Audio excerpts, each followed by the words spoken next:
My name is Christina McClellan, and I'm a woman at I'm the Iowa. Chief Curator at the University of Iowa Maren, Museum of Art, and I'm a woman at Iowa. Gigi Durham. I'm an associate professor in the School of Journalism, and I'm a woman at Iowa.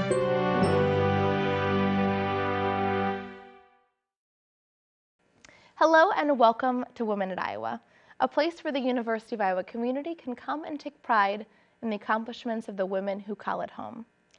My guest today is the head coach for Iowa women's basketball. Named this year's Big Ten Coach of the Year, please join me in welcoming Coach Lisa Bluder.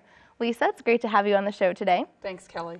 Now, as an Iowa native growing up, Marion, Iowa, correct? That's correct, yep. Growing up in Marion, what opportunities were available for Iowa girls in sports? You know, there was actually a lot of opportunities when I was growing up, and I really kind of grew up at the right time. You know, and when I went to school, Linn-Mar High School, which is kind of a larger school now, was really more of a smaller town school at that time. And smaller schools had many more opportunities than larger schools as far as women's athletics and girls' athletics. And so, you know, I had the opportunity to play sports growing up and was able to participate in 4 different sports when I was in high school. And so that really was great for me, and because my passion was obviously athletics, and I had lots of energy, and it was a great way for me to get that energy out. Why do you think those smaller schools were more geared toward offering more opportunities? You know, even in the early 1900s, there was girls basketball in this state, which is amazing. You know, we've had over 100 years of girls basketball in the state of Iowa, which is something we're really proud of. Right. One of my assistant coaches, Jan Jensen, is in the Girls Basketball Hall of Fame, and her grandmother, who played in the 1920s, is also in the Girls Basketball Hall of Fame. So cool. It's pretty neat that you know, her and her grandmother shared that same love for basketball and had that opportunity even in the early 1900s. Wow, I didn't even realize 100 years of basketball in women's basketball in Iowa. Now, what were those 4 sports that you said that you played growing up? Well, obviously basketball was my love, but I also really enjoyed softball. And when it came down to trying to pick a college, I was kind of trying to pick between the 2 sports and which one I wanted to do. So softball was my second love, but then I was also out for volleyball, which was just starting in this state, just taking off. And then I also ran track. Okay, very cool. So what do you think was that tie? How did you decide between basketball over softball, over those other sports? Right. And like I say, it was very close. I loved both sports immensely, but I probably enjoyed basketball just a little bit more. And then I had the opportunity to go play basketball at the University of Northern Iowa on a scholarship. It was only a half scholarship at the time. There wasn't very many full scholarships offered in the 70s for women. And so I was, you know, I felt pretty fortunate that I even received a half scholarship. Right. Now, at that time, you said in the 70s when you're coming to college, that was right about the time, a little after Title IX was passed. Right. So as a student athlete, after Title IX had gone through schools affiliated with the NCAA, how did you perceive how schools were accepting those changes? Yeah, you know, Title IX went through in 1972, and here we are this many years later, almost 40 years later, and we're still not up to standards. We're still not in compliance with Title IX and gender equity in our schools and at our universities, and so it's, you know, it brings a little dismay, really, just to think that here we passed a law and we're still not upholding that law. Yeah. But at that time, in the 70s, you know, we knew there was a lot of discrimination against women's athletics, especially when we got to the college level. And you could see the men's team, you know, had this and the women's team had that, and it was just totally different. But really, we loved to play, and that was really the main thing for us, is that we had the opportunity to play. I think in high schools and in junior highs, they were much more advanced at that point and much more equitable, probably because we had so much support for women's and girls' athletics in the state at such an early time. Interesting. So looking basically at starting as a student athlete at UNI and then now as the head coach for the Hawkeyes, have you seen any change, any growth? Oh, immense. It's just been immense change. It really has. From how much support our athletic teams receive now compared to what we received back then. And it's all been for the better, really. It's been, there's one area that I don't agree that it's been better, and that's that we've lost a lot of female coaches because the salaries have escalated as far as college coaching, and Used to be 90% plus was women's coaches coaching women, right. And now it's around the 50% and below mark that women are actually coaching women. And so I think that's one area that has went down, where we've reached more equality as far as pay. More men have jumped into our field and taken away opportunities for women coaching. And how many women coaches are there coaching men's sports? Well, there's zero. I mean, Yeah. there's maybe 1% or 0.5% across the nation, but it's very, very few that are getting the opportunity to coach men. So that's the one drawback, but there's been so many positives. Yeah. We are getting more scholarships for women now. Travel is better for women. The competition, the marketing, the support from administration. So on and on, there are so many more Right. improvements that have been made over the years. And so it's been good, but we still have a ways to go. Yeah. So how did you transition then into deciding that you wanted to become a coach? I really didn't even give it a thought because I didn't think it was a possibility. I mean, Yeah. when I was in high school, my goal I thought was to be a physical education teacher and maybe a high school coach. But that time in the 70s, when I was graduating from high school, there was an overabundance of teachers, and nobody was getting jobs. And so my advice from my teachers was, do not become a teacher. Try to do something else because you'll graduate and never get a job. So I decided to pursue accounting, and after one semester of that at the University of Northern Iowa, and I realized I was going to be in the library all the time pursuing that degree, that probably wasn't something I wanted to do. And then I shifted to the business and marketing angle, and that's actually what I got my degree in. I have my degree in nothing to do with coaching. Really? Yeah. So business and marketing. I'm Business sure you and can marketing. still, use that to your advantage in all your professional skills. Absolutely. At a university like the University of Iowa, and when you're the head coach, there are so many business aspects Yeah. to being the head coach.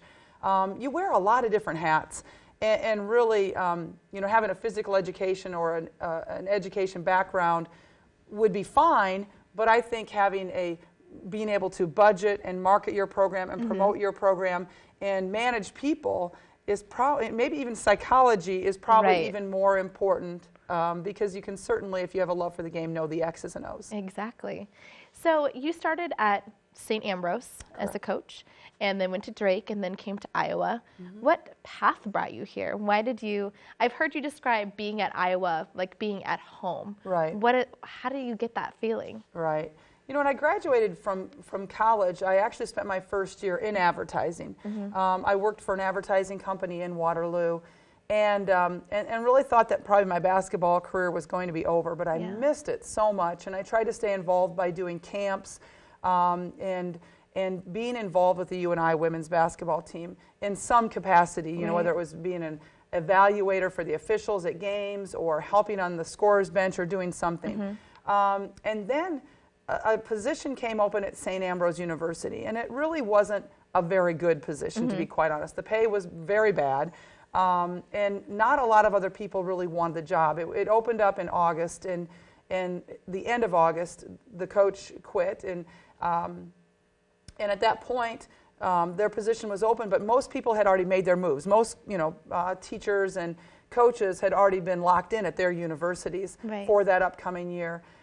So I really got the job almost out of default at St. Yeah. Ambrose, and that's probably the most unusual career path that I've taken, is that jumping from advertising to only 1 year removed from college, now being a college coach and Yeah. coaching women that were really only 2-3 years younger than I was really very strange. Yeah, I can imagine. It was ironic, and just the whole process of even getting selected to be that job, that wouldn't happen today. You wouldn't be able to jump into a job like that. So I was really at a good place at the right time, because St. Ambrose was a really good place to start. It was a very nurturing environment. It was a small private Catholic university that had just tremendous people, and they had some success with their women's basketball program in the past. And so I walked into a great situation if you could take away the time commitment and the pay.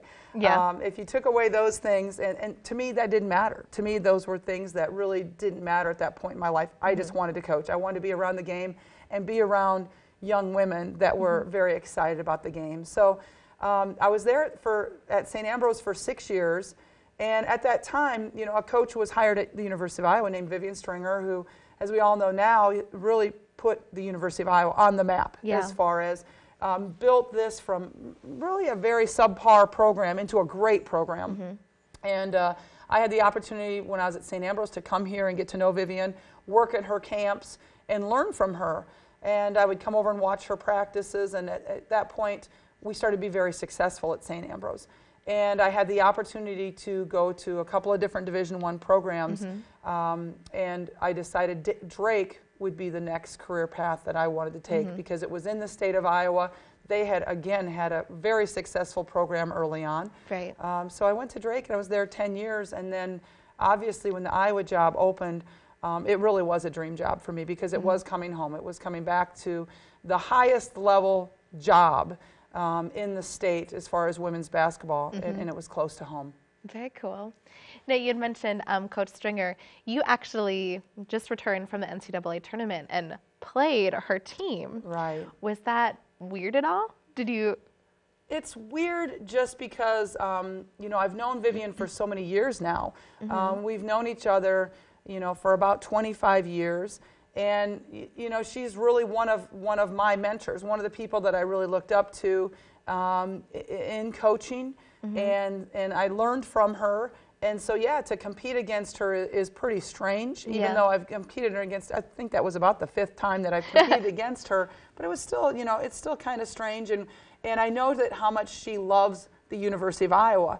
And so I think there's very few coaches you're going to coach against that you share something, you share this bond, that you both have this love for this university and for this community. We're probably the only 2 people that feel that way in the whole United States. That's incredible. Did you feel like you had big shoes to fill then when you took this spot? I know you didn't take over directly for Stringer, but knowing that there was someone of that magnitude who was coaching the team, did you feel basically that you had to live up to some standard? There was a 5-year gap between Coach Stringer leaving the University of Iowa, and there was another coach, Angie Lee, that was here for 5 years before I took it over. And I think that Angie Lee had the hardest job because when you're following a legend, I think it's really difficult to do. It's hard to live up to those expectations. But when there was a 5-year gap between Coach Stringer, and the program had went down somewhat, that I was coming in to the University of Iowa really at a good time. Again, I feel like my timing has been pretty impeccable throughout my career. So I think that really helped. But, when you take over a program at the University of Iowa, this is the Hawkeye State. So, yes, they're big shoes to fill no matter who you're following or no matter what state the program is when you're taking over. This is a big job. It really is one of the top jobs in the United States. So I'm glad that we had a lot of success at Drake, and that really helped us have the confidence coming in here that we could do this job, that we could take it on. Yeah. So you were named this year. It was your 3rd Big Ten Coach of the Year title. Have you felt each time that you've gotten that recognition, that award, that they mean something different to you? They mean something different because every one is a story. Every year that you coach is a different story. And so a lot of those stories revolve around the people that you coach and around the women that are a part of your program. And so each one of them is special because each one of them takes me to a time in my career, a time in my life that was obviously successful, or you wouldn't get that honor. They don't give that honor unless you are having a successful year. So it was a successful time, but it also brings you to remembering the women that were a part of that time. And obviously the staff that you have, because no coach's award is based on one coach. It's always the staff, and it's the players that give you the success. Gotcha. So as a person who is not only a head coach of a Big Ten team, but also as a mom, how do you balance, I guess, not only the work and the family, but also being in the spotlight and being a prominent figurehead in the community with also being that mom at home? Yeah, it's, my kids have to do without a lot of things that, traditional parents, traditional moms can give them. I've never attended one of my children's parent-teacher conferences until this year, and I made it, I really tried to make a special effort to make it to that. I don't take my children to dentist appointments or doctor's appointments or piano lessons. You know, my husband's been doing those things for us. And so, you know, some of the things that moms get to do with their children, I don't get to do. I never saw my son play a basketball game this year because they were on Saturday mornings. Well, that's when we have practice. So my kids miss out on some things, having their mom be the coach here at Iowa. But I also think they're exposed to some things that normal kids don't get exposed to. They get to be on the bench at almost every Big Ten arena for a basketball game. They get to go in the locker room with the team and celebrate great victories. They get to travel. You know, my kids have been to Italy, they've been to Greece, they've been to the Bahamas. So they've been able to travel with the basketball team and be around incredible female role models. So they also get to see their mom in a role model type of setting as well. They get to see their mom in charge, and they can, I think now, really set their sights on doing some things like, yeah, I'm the one that can call the shots. I'm the one that can be in charge because they've seen their mom do it. And they've also seen their father in a different light that most kids do as well. My husband gave up his professional career 12 years ago to stay at home with our children. And for them to have a stay-at-home dad, I think, again, shows them, you know, role reversal, and shows them that, boy, you know, men can be very successful staying home, and what that can really bring as far as having a stay-at-home father. There's some really neat things that can bring as well. So my kids have had probably a little bit different life, but they've also been exposed, I think, to some really unique situations that will help them think out of the box. Any of them playing basketball? There are, and I've always really, that's important to me too, is that they don't play basketball because their mom is the coach. I don't want to force that into them. I want them to do whatever they love, and I don't care what it is they love. If it's sports, if it's piano, if it's music, if it's you know, theater or debate, I don't care what they love. I just want them to love it, because I know that's one thing that helped me be successful was I had a love for this game. I had a love for that sport. I don't think can be highly successful at anything unless you truly have that passion, because you're just not going to work hard enough at it. So I want them to figure out what their own passions are and develop those. My oldest daughter likes basketball. She likes sports. And she's just trying to find out which one is her favorite at this point, just like I did. My middle one Emma doesn't really love sports. It's more of a social thing, right? But she's trying gymnastics right now. She's involved in piano. I really see her future in theater. I think that she's really an excellent actress. Now, my son David is a really very good basketball player. At only 7, he's got an incredible shot, and he's learned math by reading statistical sheets. So gosh, he can name almost every player in the Big Ten, and he knows their number and how many points they scored against us. So he's got a remarkable memory. So I do kind of see maybe a basketball coaching career in his future. Yeah. So as kind of looking at yourself being that role model for your children, is there anybody who played that role for you?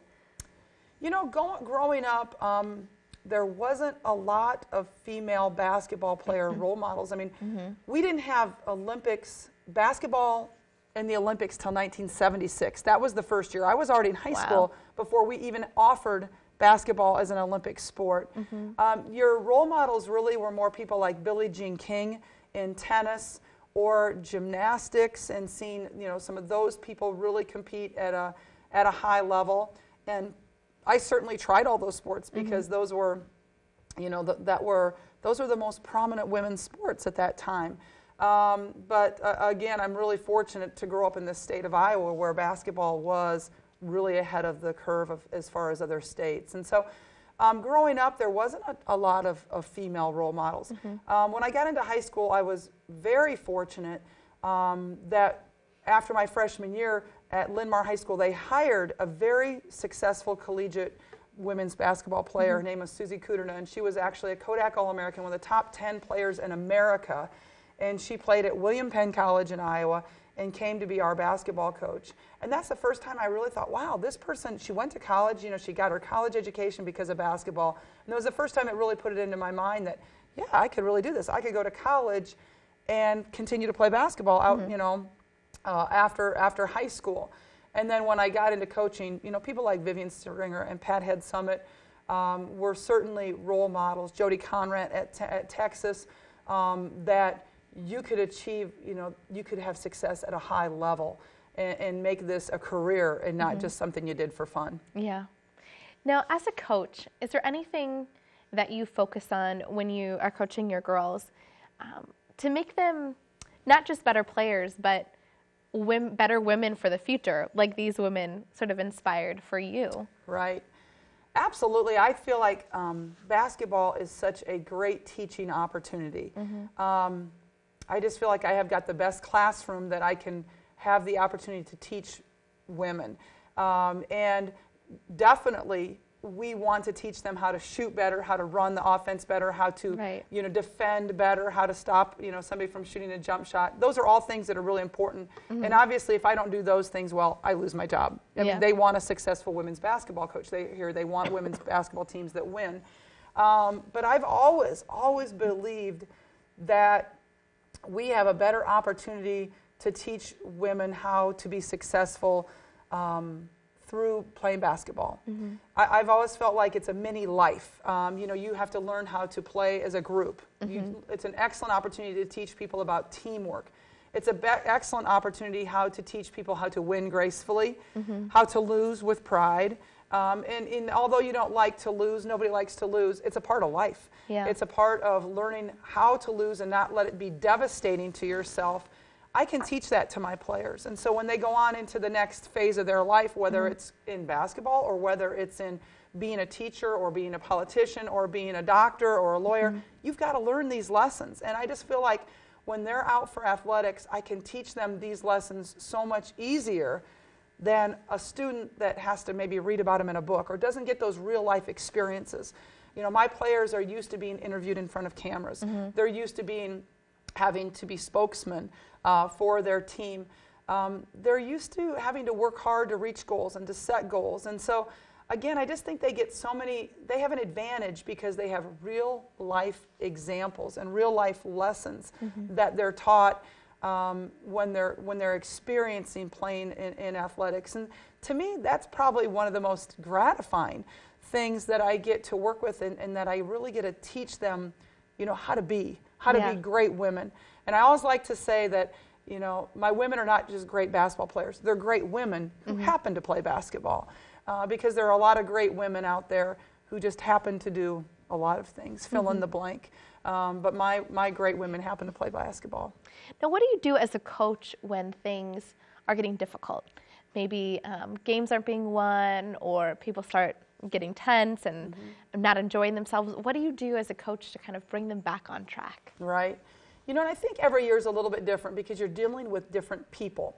And so you can't have this cookie cutter approach that it's going to work with every single team. Because, and I've been in this for 26 years now, so people change. I think techniques change in how you deal with people. But certainly, this year we experienced that. We had a very young team. We had a lot of injuries, and we were not doing very well at the beginning of the Big Ten season. In fact, we started out 1-6, which is the worst start I've ever had as a Big Ten coach. And a lot of people thought at that point, let's just throw in the towel, get through the year, and build for the next year.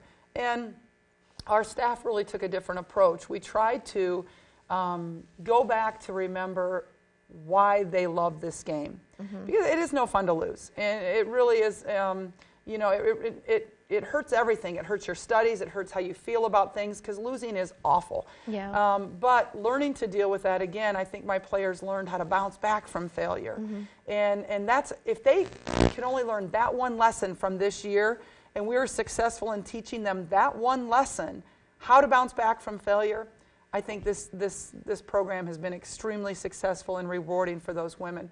But we just took a different approach. We tried to make it fun. We tried to make it light. We tried to incorporate some things that were enjoyable at the end of every practice. And it didn't even have to be basketball related. Maybe it was playing a game of wiffle ball or playing a game of dodgeball or playing a game of charades or having a special treat for them, afterwards. But we tried to use a lot of mental imagery, a lot of positive verbiage with them, try to let them see themselves be successful. Because it's hard to be successful unless you can see yourself be successful. I think you have to see it first. So we always before every game, we would spend time mentally seeing ourselves be successful. And pretty soon we turned that corner. And instead of really focusing on the negative and the bad things that were happening, we tried to focus on the positive things. What a great group of women we had. How much fun we were having together. How much we love the game still. And pretty soon we started winning. And then it's like a snowball.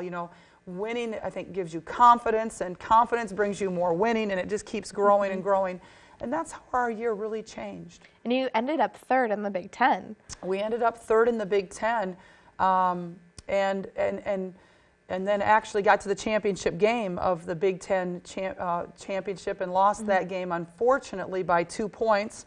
And then we're selected to the NCAA tournament and won our first round against an incredible Rutgers team. I think that's just an incredible story to see how you went from, were able to turn it around, and not in the way that I envision how you do things is not putting people down, but really building people up. And I think that's an incredible And I think approach. that any successful teacher, you have to do that. I mean, I don't care if you're teaching kindergarten or if you're teaching, senior chemistry.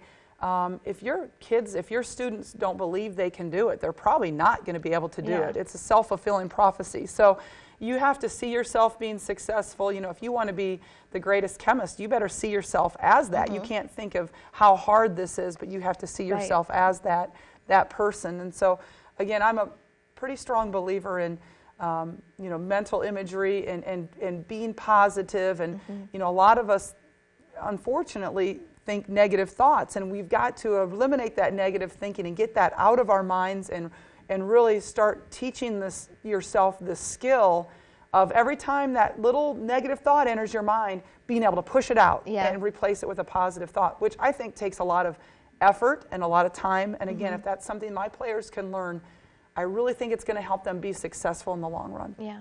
So do you think that you'll be here for another 10 years after looking back on the last 10 years that you've been at Iowa? I don't know how, I don't really foresee going to another university. That's not something that I want to do. I think every goal that I want to achieve as a basketball coach can be achieved here at the University of Iowa. But, how long do I want to coach basketball? I don't know. I don't have a goal as far as, I'm going to stay in basketball this much longer. Right. It could be 2 years, it could be 5 years, it could be 20 years. I don't know. And I think if I don't have the passion, if I don't have the energy, because it requires a lot of energy to lead a program of this magnitude. Once I lose that energy, I'll know it's a time to get out, but I don't know when that's going to be. Right. How have you seen, as you've been here for the last 10 years, your presence affect not only women's athletics at Iowa, but women's athletics in the Big Ten and even beyond that? Well, I am the longest standing coach in the Big Ten right now. I'm the dean of the coaches, and I always like to point out I'm not the oldest, but I have been in this conference the longest of anybody. And that is it's interesting because as younger coaches are getting into the league now, and even younger coaches at the University of Iowa, I feel like it is an obligation that I want to represent this league, the Big Ten, and the University of Iowa in a certain manner, and certainly you have to give an example worthy of that. So yeah, it's in your mind that you want to try to be a good example to other coaches coming into the league, and certainly they've all been successful in their own places, but you also want to show them that we want to have a league of high integrity, a league that graduates their women, and a league that plays with good sportsmanship. And I think that that's the people that have been here longer need to show that to people coming into the league. So you're the dean of the coaches, right? So you're pretty much the head of all the women's coaches in the Big Ten. How does that role really work? There's no head of coaches, but just that you've lasted the longest of anybody right now, and that's only 10 years, so it's not an incredibly long time. But some of our veteran coaches that have been here 20 and 25 years have retired and have gotten out of the profession in the last 4 or 5 years, and so I've kind of come up to this status at an earlier time in my life. So do those people sort of rely on you for a mentorship or for questions, if they have problems? Well, I think, again, you become more of a spokesman for the conference Yeah. because you have been here longer. But certainly the coaches, again, that are being hired in our league are very, very successful coaches and Right. all have their own way of doing things. Again, I just think that anytime you're in a leadership role, and Yeah. even for other coaches coming to the University of Iowa and starting out on their athletic coaching careers, that there's an opportunity there. So can you sort of paint the picture for us of how a woman athlete, think of one of your basketball players now, how her life as a student athlete compares to your life when you were a student athlete at UNI, when you first started basketball at the collegiate level? Yeah, it's different. I mean, when I was an athlete at the University of Northern Iowa, we got practice time when the men didn't want it. We had maybe 300 people at our basketball games. It was back page news instead of front page news. We traveled in vans and we paid for a lot of our own expenses. When we came back at the Christmas break, we weren't provided meal money. We paid for our own, expenses to live on campus when the dorms weren't open. We had one pair of shoes that were given to us, and we thought that was the greatest thing in the world that we got one pair of Brooks shoes, given to us. Where now, the players are provided everything by Nike. They're provided the best equipment. Thousands of people come to see them. It is front page news. We get to travel in the same manner that the men get to travel in. Whether that's, airplane flights and staying at nicer hotels and not having 4 people in a room, but having 2 people in a room. So just those things have changed as far as just being able to enjoy a first-class experience versus what we had. But, we didn't know better either. We saw what the men were getting, and we were kind of a little bit jealous of that. But again, it was more that, well, we got to play at least. Yeah. Now, what do you see now that women still have to make up for it, to fully be equal to men's athletics? Right. There are, a lot of things. I think a lot of marketing dollars are still given to men's athletics versus women's athletics. And I believe that my women deserve to have the same type of crowds that are provided, at men's athletics versus women's athletics. And so I'd still like to see more marketing effort given to women's athletics. Definitely scholarships are not equal. There are still more opportunities for boys getting out of high school to receive a scholarship than girls coming out of high school to receive a scholarship. And I would like to see that leveled out. Certainly the amount of salaries that are given to men's coaches versus women's coaches aren't equal. And the recruiting dollars that are given towards men's sports versus women's sports are not equal. And so, we're not able to maybe go out and recruit and get the best players because of budgets based on what the men can go out and recruit. And so some of those things are still unequal. But again, I've loved the growth that we have, but I don't want to stand still either. And that's why every other year I have Dr. Christine Grant, who is a expert on gender equity in Title IX, come and speak to my team. Because I don't think women today understand the equalities that are still out there. They don't have an understanding of how far it's come because they didn't live through it. And so I think we need to continue to educate them so that they understand what has happened, but also, okay, these things are still unequal. We need to continue to fight because they're the ones that are going to have to continue that fight. How has Christine Grant was once a guest on our show, and we spoke about her fight with Title IX. How has working with her impacted how you view your job? Well, Dr. Grant was the person that hired me, and so I'm eternally grateful for her giving me this opportunity to be the coach here. But I've learned so much from Dr. Grant. She is an incredible mentor. She's an incredible role model for all of us because if it wasn't for Dr. Grant, we wouldn't have these opportunities today. For Dr. Grant and people like her that really risked so much when they first started athletics here at the university. They risked so much, and they also gave so much of their own time and resources and money in order to get women's sports off the ground. And so Dr. Grant is absolutely amazing, but I continue to learn. And when she comes in and speaks to our team, I always find myself at the edge of my seat finding out, okay, we still have a lot of work to do here. Let's get going. And she makes me want to roll up my sleeves and really dive in and not be satisfied with what we have, but no, let's continue to work and to continue to get better and better. And another thing that we always do with our team every year is on a road trip when we're driving in a bus, we always have our players watch the HBO movie Iron-Jawed Angels, talking about women in the fight to vote and what they went through, how much they sacrificed in order to get the right to vote. Yeah. Because today's women don't understand there was a time, they can't even comprehend there was a time when we didn't have that opportunity to vote. And again, take it for granted. And so I just want to keep giving them those history lessons, because I think we learn a lot from history, and we need to know we have to continue. We don't want to slip backwards. We want to keep those thoughts in our mind so that we can continue the fight. That's an incredible way to get them fired up, to show them. It's amazing. This is what it used to be like. Powerful movie, and you could take those same examples in women's sports too. That's incredible. Now, I asked this question to all of the guests on the show, just so people can sort of understand a little bit more about you. Is there a book that you recommend to the audience that sort of embodies who you are as a person, who you are as a coach? Oh boy, that would be a tough one. I love to read, and there are so many just tremendous books out there. I really like leadership books. I like coaching books. You know, there's so many coaches that have written books about, you know, their seasons or their leadership style that I think we can learn from. But I also I like positive motivational books. You know, and I also like to read, you know, fictitious books just for fun too. You know, those kind of getaway books that you can just enjoy. So I'm a big reader, but I'm trying to think of one book that would embody what our philosophy is, and I'm really struggling thinking of one, Kelly, in particular.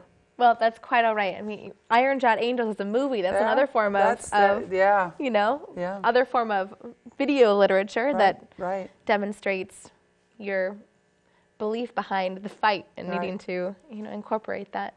Yeah, as a fellow reader who reads a lot too, I understand it's hard to pick just one book. Yes, it really for is. sure. Now, is there anything else that you, as you've been here, want women at Iowa to make note of, and want women at Iowa, whether they're in athletics or not, just to fight for, to really take as a message from, you know, things that you've done and things you've experienced? Well, I guess the only thing, you know, that I would like to stress is that women need to support women, and I just think that is such a hard battle for us, and I don't know why it is. But I think that women working together to help each other out is something that we're still learning how to do. We're still striving to do that. And, you know, I'll go to a Rotary Club or some organization to speak to them, and I'll ask all the women in the audience, okay, how many of you attended a men's basketball game last year? And a large majority of them will hold up their hands that they attended a men's basketball game and say, how many of you now went to a women's basketball game last year? And just very few people will raise their hands. And I just think that's a shame. Why are we willing to go support men in their athletic endeavors and not go and support women in their athletic endeavors? And I don't see it changing, because I see the same thing with our student body today. When I see the Hawks Nest and I see all the female students that are there supporting men and supporting men's athletics, and then I'll see a very handful of female students at our games supporting the women's athletics.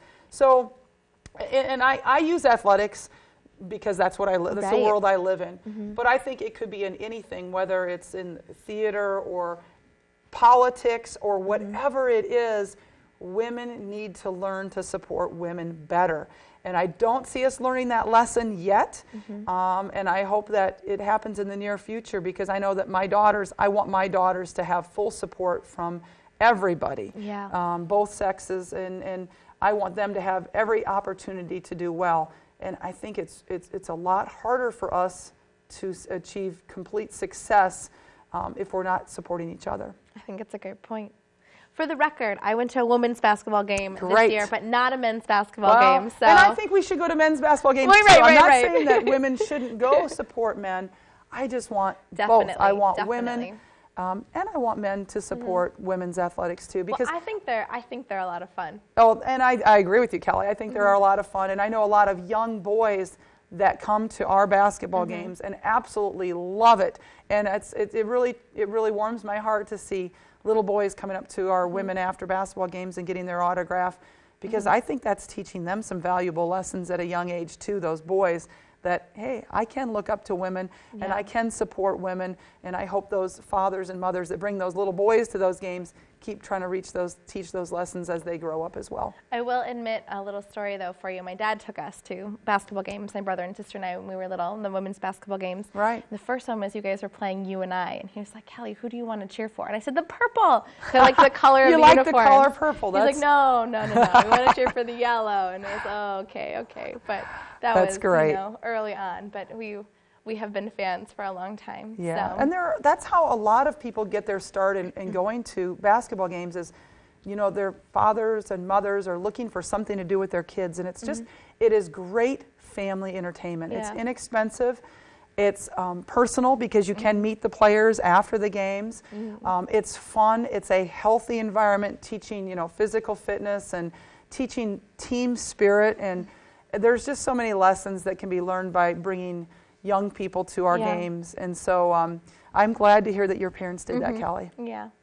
Well, is there anything else that I haven't touched on that you want to make sure to let other women at Iowa know before we sign off on your interview? No, I just, again, I am just thrilled to be here at the University of Iowa. To me, it really is a dream come true to be the coach at the University of Iowa. Sometimes I have to wake myself up, when I come into work, that, wow, I'm really sitting in this chair. And after 10 years, it hasn't gotten old. I still find it a thrill to come to work every day.